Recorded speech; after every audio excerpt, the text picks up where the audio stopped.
Steven Universe is full of interesting, unique, and complex characters. We get the privilege of spending so much time with them, and yet they're so complex that we sometimes forget the core basics of who these characters are. When you boil them down to the core essentials, who are they?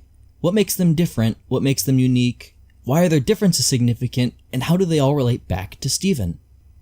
Okay, let's start with Island Adventure. In the song written by Ben Levin, the lyrics say that I've never seen you look like this before, and why don't you let yourself be where or whoever you are, as Steven, Lars, and Sadie are trapped on an abandoned island learning to grow away from a dependency on materialism and the stress of everyday life. We assume that the message is coming from Steven because he's the vocalist here, but the message is really more suitable to Stacy's relationship with Lars. We even find out that Sadie orchestrates the entire adventure to get Lars to abandon his materialistic tendencies, as symbolized by how he constantly looks for his phone reception throughout the episode.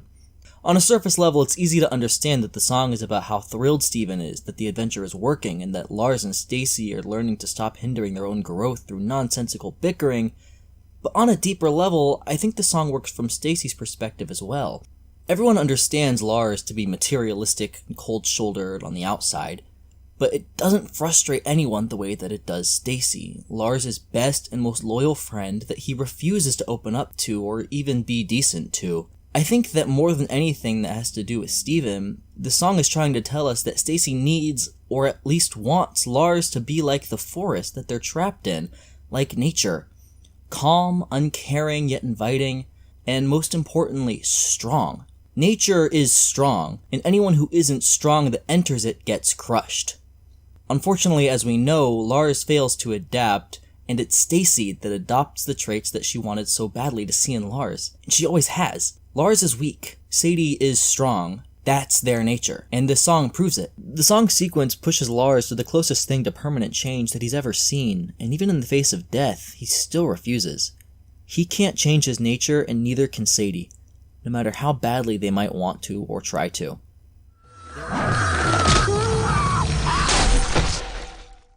There are a lot of different types of protagonists in storytelling. Two popular types that modern cartoons use a lot are blank slate protagonists and split personality protagonists. For now, let's focus on split personality. Basically, a split personality protagonist is a main character whose personality is split between the supporting cast of the show. I don't mean to say that Steven has split personality disorder. What I mean to say is that when you look at the different traits and personalities of everyone that makes up Beach City, that's Steven. He has a distinct personality in his own right, sure.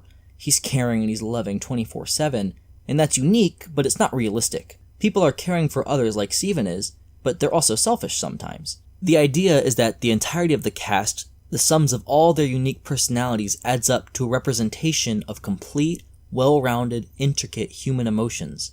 Steven Universe is an ensemble show, meaning that the show gives extra screen time and attention to its supporting cast rather than going all in on the development of the protagonist. With that in mind, it's only logical that the songs of Steven Universe help define each character clearly, so that we can understand the various parts that make up the whole. Sadie and Lars are strength and weakness. Pearl is Steven's loyalty, Garnet is his harmony, Amethyst is his recklessness, and Greg represents his boring, unamazing human nature.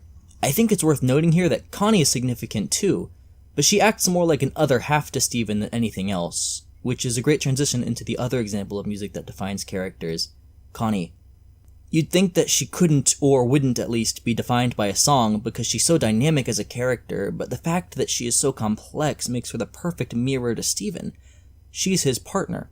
They learn together, they mature together, they create change within each other. It makes sense that she's his first and primary fusion partner. Connie is the only major character in the show besides Steven that undergoes significant, permanent change.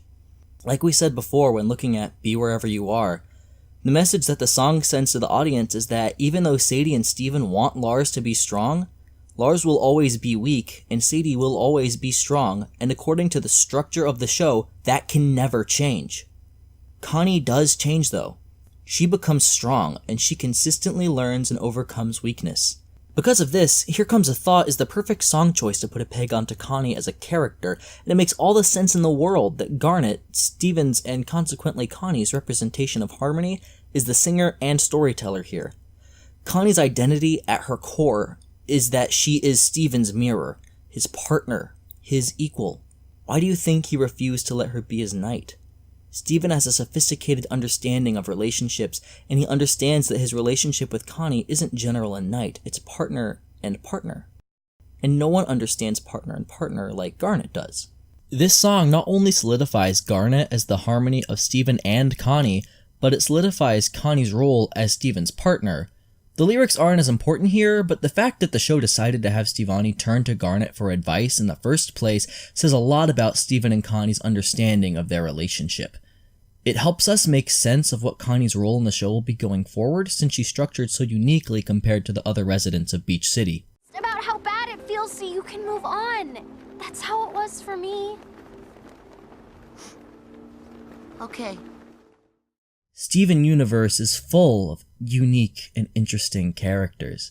So many that it can be hard to take time and appreciate each and every one of them. I wish I had time to go into more detail and find music that helps us learn about the rest of the cast. But for now, let's appreciate these characters while we can and keep an ear open for the future. Thank you so much for tuning in.